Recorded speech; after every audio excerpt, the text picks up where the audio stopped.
अकबर के दरबार में सभी दरबारी बीरबल की चतुराई से बहुत परेशान थे।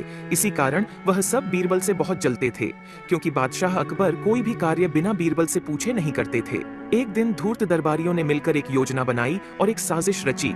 उन्होंने बादशाह अकबर को बीरबल के खिलाफ भड़काकर बीरबल की चतुराई की परीक्षा लेने के लिए कहा। दरबारियों की बातों में आकर अकबर ने बीरबल की अक्लमंदी की परीक्षा लेने की सोची।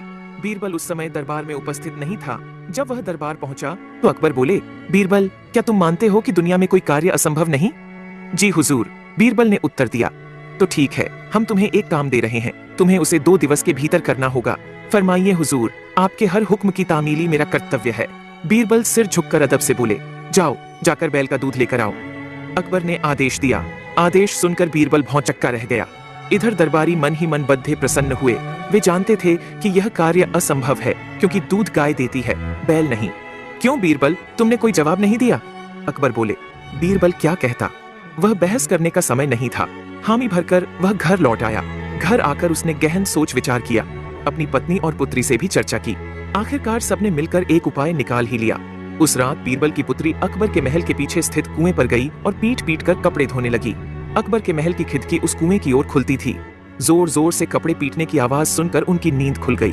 खिड़की से झांकने पर उसे एक लड़की कुएं पर कपड़े धोती हुई दिखाई पड़ी। अकबर ने वहीं से चिल्लाकर उस लड़की से पूछा, बच्ची, इतनी रात गए कपड़े क्यों धो रही हो? बीरबल की पुत्री बोली, हुजूर, मेरी माता घर पर नहीं है, वे कुछ महीनों से अपने मायके में है। उनकी अनुपस्थिति में आज मेरे पिता ने एक बच्चे को जन्म दिया। दिन भर मुझे उनकी सेवा शुश्रूषा करनी पड़ी। कपड़े धोने का समय ही नहीं मिल पाया, इसलिए रात में कपड़े धो रही हूँ। कैसी विचित्र बात कर रही हूँ बच्ची, आदमी बच्चे पैदा करते हैं क्या? अकबर कुछ नाराजगी में बोले, करते हैं हुजूर, जब बैल दूध दे सकता है तो आदमी भी बच्चे पैदा कर सकते हैं। बीरबल की पुत्री ने उत्तर दिया।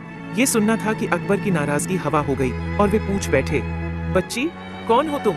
हुजूर, ये मेरी पुत्री है।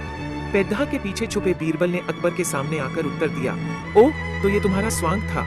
अकबर मुस्कुराते हुए बोले, गुस्ताखी माफ हुजूर, और कोई रास्ता भी नहीं था अपनी बात समझाने का। बीरबल अकबर की नींद में खलल डालने के लिए क्षमा मांगते हुए बोला। इधर अकबर भी बीरबल की अक्लमंदी का लोहा मान गए। अगले दिन रात का पूरा वृतांत दरबारियों को सुनाते हुए उन्होंने बीरबल को उसकी अक्लमंदी के लिए सोने का हार इनाम में दिया। दरबारी हमेशा की तरह जल भुन कर रह गए। इस कहानी से हमें यह संदेश मिलता है, हर मुश्किल का हाल होता है,